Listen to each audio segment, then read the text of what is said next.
자, 혈액은 크게 두 가지 있었죠. 혈구랑 혈장이 있었고요.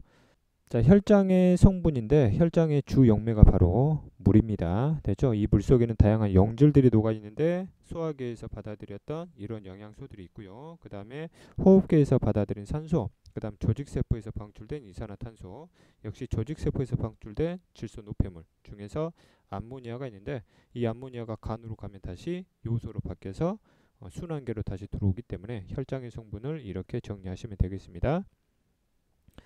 자, 3대 영양소를 좀 더 구체적으로 해석을 하면요. 탄수화물 중에는 단당류만 있고요. 그 다음에 단백질이 있고 기본 단위 아미노산, 그 다음에 지질 중에서 지방, 그 다음에 스테로이드가 있습니다. 지질 중에서 인지질은 혈장에 거의 없습니다. 왜냐하면 인지질은 생체막 구성 성분이기 때문에 세포가 직접 가지고 있는 경우가 훨씬 많죠. 그래서 이런 체액에는 거의 없다라고 보시면 되고 이 정도만 있다. 혈액을 포함한 모든 체액에도 바로 이런 용질들이 다 녹아 들어가 있다는 얘기고요. 그럼 단백질의 기능이 뭐냐? 그럼 체액에도 다양한 물질 대사가 일어나야 되기 때문에 그 물질 대사를 조절해줄 당연히 촉매인, 효소가 존재를 하고 있고요. 자, 그 다음에 차후에 다루게 될 우리 몸을 지켜주는 단백질, 항체라는 단백질이 있고요. 그 다음에 이제 뒤에서 신경계 파트 이후에 다루게 될 호르몬.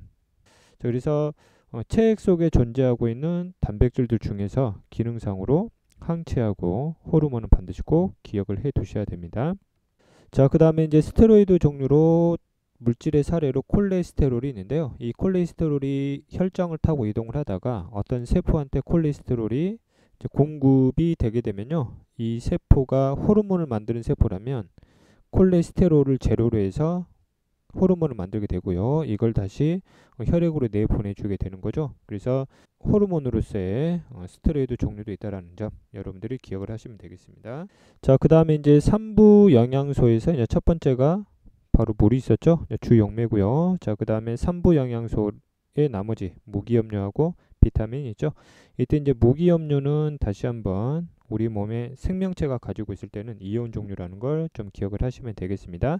그래서 모든 혈액을 통틀어서 가장 많은 비율을 차지하고 있는 게 바로 물이라는 거 좀 기억을 하고요. 그래서 가끔 이렇게 물어볼 때가 있거든요. 체액의 주성분이 뭐니? 그러면 가장 많은 비율을 차지하고 있는 물이다라고 대답을 하셔야 됩니다. 자, 혈구로 넘어가도록 하겠습니다. 이미 적어놨듯이 혈구는 제발 꼭 세포의 종류라는 걸 좀 기억을 좀 하시고요. 자, 동물의 구성 단계를 보시면 결합 조직에 포함되는 세포의 종류다라고 이해하시면 되겠습니다. 자, 혈구가 다들 알다시피 크게 세 종류가 있고요. 유일하게 색깔을 가지고 있는 게 바로 적혈구, 말 그대로 붉은색입니다. 자, 백혈구하고 혈소판은 색깔이 없고요. 색깔이 없다는 얘기는 세포 자체가 굉장히 투명하다라고 보시면 되겠습니다. 자, 이들의 특징들을 좀 빠르게 좀 잡아볼게요. 일단 생성 장소인데요. 이러한 혈구들이 만들어지는 장소가 공통적으로 뼛속에서 만들어집니다. 그래서 뼛속을 들여다보면요. 뼈가 빈틈이 없이 뭔가로 가득 차 있을 것 같지만 나름대로 빈 공간들이 좀 많이 있고요. 그 다음 빈 공간을 확대시켜서 보시면 이 안에 이제 물이 차 있는데 이 안에 체액을 골수다라고 부르게 됩니다. 이 골수에는요. 여러 개의 세포들이 있고요. 이 세포들은 아직 분화가 안 된 미분화 세포들입니다. 이러한 미분화 세포들이 분화를 하게 되죠. 분화의 뜻이 세포들마다 기능을 정해주게 되고요. 그럼 세포들은 그 기능에 맞춰서 구조를 변화시키게 되는 거죠. 그래서 어떤 놈은 적혈구가 되고 어떤 경우는 백혈구, 어떤 세포는 혈소판으로 분화가 이루어진다는 얘기입니다. 자, 물론 백혈구는 일부 림프절에서 만들어지기도 하는데요. 여러분들은 골수 정도만 기억을 하시면 됩니다. 자, 그 다음에 평균 수명입니다. 우리가 1학기 때 내용을 다시 한번 설명을 해보면 분화가 끝난 세포는 수명도 결정된다 그랬어요. 그래서 분화가 끝난 이 혈구들은 수명을 갖게 되는데 수명에 대한 수치는 정확히 안 외우셔도 되고요. 그냥 누가 가장 길다라는 정도만 기억을 하시면 되겠습니다. 자, 적혈구는 평균 수명이 보시는 바와 같이 120일, 백혈구는 대략 20일, 혈소판은 대략 2에서 3일인데 가장 긴 건 적혈구다라고 보시면 되고요. 자, 수명이 다 되면 당연히 분해를 시켜야 되겠죠. 분해되는 장소는 적혈구에 한해서만 기억을 하시면 되는데 그 장소가 바로 간입니다. 이때 이제 간에서 적혈구가 분해가 되면요, 이 분해 산물이 소화액 중에서 쓸개즙을 구성하는 성분으로도 활용이 됩니다. 자, 그 다음에 이제 구조를 들어가 보도록 하겠습니다. 다시 한번 1학기 때 기억을 또 한번 되살려 보면요, 이제 분화가 끝나게 되면 세포들마다 기능에 따른 구조가 형성된다 그랬죠. 그래서 혈구들마다 나름대로 기능에 따른 구조들을 갖고 있는데, 그 중에서 적혈구는 원반형이고요. 그 다음 이 적혈구라는 세포 안에는 붉은색의 단백질 헤모글로빈이 있습니다. 자, 그 다음에 백혈구는 형태가 무정형이라 표현을 하는데요. 이때 무정형이란 뜻은 정해진 형태, 구조가 없다란 뜻입니다. 차후에 설명을 하겠지만 백혈구는 자유자재로 세포의 구조를 변화시킬 수 있습니다. 그게 바로 기능과 연결되어 있기 때문인 거고요. 그 다음에 혈소판 같은 경우는요, 부정형이라고 표현합니다. 그러면 무정형과 부정형의 차이는, 혈소판은 한 번 정해진 형태, 즉 구조는 변하지 않는다는 뜻입니다. 자, 혈소판의 내용만 좀 빠르게 설명을 하면요, 혈소판은 만들어질 때, 자, 이와 같이 세포가 있으면요, 세포들을 찢어 가지고 만든 겁니다. 그래서 혈소판을 세포 조각이다라고 표현을 하죠. 그럼 이놈들을 찢어서 만들다 보면 혈소판들의 구조가 다 똑같지는 않습니다. 그렇죠? 다양한 구조를 갖고 있지만 한번 형태가 정해지면 더 이상 변하지 않는다는 뜻이고요. 자, 그 다음에 무정형, 다시 한번 세포의 변형, 즉 세포의 변형이라는 얘기는 구조가 바뀐다는 얘기예요. 자, 이렇게 백혈구가 자신의 세포를 자유자재로 변화시켜야 되는 이유를 간단히 좀 설명을 드려볼게요. 자, 지금 보여주는 세포가 백혈구이고요. 백혈구의 주 기능들은 외부에서 들어온 병원체의 종류인 세균이나 바이러스를 이제 주로 제거하는 기능들을 하게 되는데요. 백혈구도 기능에 따라 엄청나게 많은 종류가 있는데, 그 중에서 이런 병원체들을 직접 잡아다가 죽이는 놈이 있습니다. 그럼 세균과 바이러스를 죽이려면 이 백혈구가 직접 세균과 바이러스가 있는 쪽으로 이동을 해야 되거든요. 그러면 이 백혈구가 이동하고 싶은 방향으로 세포막을 쭉 늘어뜨리게 되고요. 이쪽을 고정시켜서 잡아당기게 되면 원하는 방향으로 이동을 할 수 있게 됩니다.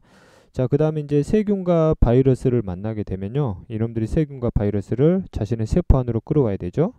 자, 그래서 세포막의 구조를 변화시켜서 이런 세균이나 바이러스를 직접 세포막으로 감싸 가지고 자신의 세포 안으로 집어넣습니다. 그리고 백혈구가 가지고 있는 세포 소기관 중에서 리소솜을 이용을 해서요, 이런 놈들을 전부 다 제거를 시키게 되는 거죠. 그렇죠? 그래서 백혈구는 원하는 방향으로 이동도 가능해야 되고요. 그 다음에 병원체들을 직접 잡아다가 죽여야 되기 때문에 세포의 구조를 자유자재로 변화시킬 수 있게 됩니다. 그래서 이러한 백혈구의 이런 움직임들이 미생물들 중에서 아메바의 움직임과 닮았다 그래서 이런 특징을 아메바 운동이다라고 표현도 하게 됩니다. 그 다음 이러한 무정형의 성질 때문에 우리 체내에서는요, 또 뭐가 가능하냐면요, 차후에 설명하겠지만 우리 몸의 혈관의 종류 중에서 모세혈관이라는 종류가 있고요. 모세혈관은 말 그대로 모세, 굉장히 얇은 혈관. 그래서 모세혈관 자체는 육안으로 관찰이 불가능합니다. 너무 얇기 때문에. 그래서 모세혈관의 관을 보시면요, 이런 원통형의 구조인데, 여기에 세포층을 보면요, 한 층으로만 구성이 되어 있습니다. 자, 이런 모세혈관의 단면을 살펴보면 이러한 세포들이 연결이 되어 있고요. 그 다음에 이 안쪽으로 혈액이 지나가게 되겠죠. 그 모세혈관의 세포들의 연결 구조를 보시면 그림처럼 중간중간에 이런 식으로요, 구멍도 뚫려 있습니다. 그럼 이 안에 혈구 중에서 적혈구하고 그 다음에 혈소판이 있는데요. 적혈구하고 혈소판은 절대 이 구멍을 통과할 수 없습니다. 크기가 크기 때문에요. 그럼 백혈구 자체도 자체의 크기로는 이 구멍을 통과할 수 없는데, 무정형의 성질을 이용하면요, 자신의 세포의 구조를 변화시킬 수 있죠. 세포막을 길게 늘어뜨려서 이런 식으로 혈관 밖을 유일하게 빠져나올 수 있는 혈구가 됩니다. 그럼 혈관 밖을 빠져나오는 순간 그 체액을 우리가 조직액이라 불렀죠. 그래서 백혈구는 조직액에도 존재할 수 있게 됩니다. 자, 그 다음에 관 중에서 또 림프관이 있잖아요. 림프관도 따라가다 보면 굉장히 얇은 림프관이 있고요. 역시 모세혈관처럼 굉장히 얇은 부분이 있습니다. 이 부분도 세포가 한 층으로 구성되어 있고요. 그 다음 모세혈관처럼 여기도 구멍들이 중간중간에 이런 식으로 뚫려 있거든요. 그러면 이 백혈구가 마찬가지로 세포막을 길게 늘어뜨려 가지고 역시 림프관 안으로 들어갈 수 있습니다. 그럼 림프관 안으로 들어가는 순간 우리가 림프액이다 라고 부르잖아요. 그래서 백혈구는 림프액에도 존재할 수 있습니다. 그래서 적혈구하고 혈소판은 혈관 내부에만 존재하는데 백혈구만 유일하게 혈관 내부 조직에 림프관 내부인 림프액에 존재하는 유일한 백혈구입니다.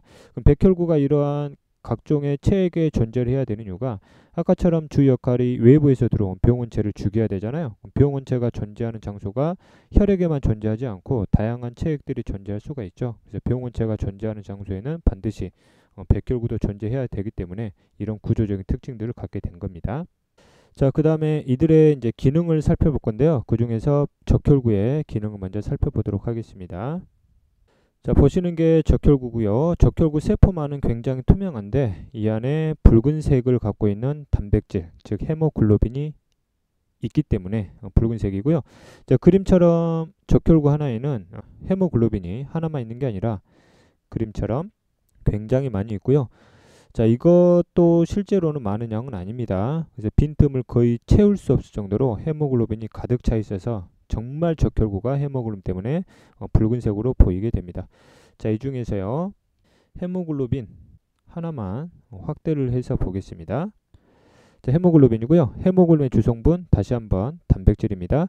이 단백질은 4개의 폴리펩타이드로 구성이 되어 있고요. 이 폴리펩타이드 하나하나의 이름을 글로빈이다 라고 표현을 하게 되고요. 자, 이 안에 무기염류 종류가 박혀 있는데요. 무기염류는 이온이라고 그랬죠. 그래서 어떤 이온이냐면 철 이온들이 이렇게 박혀 있습니다.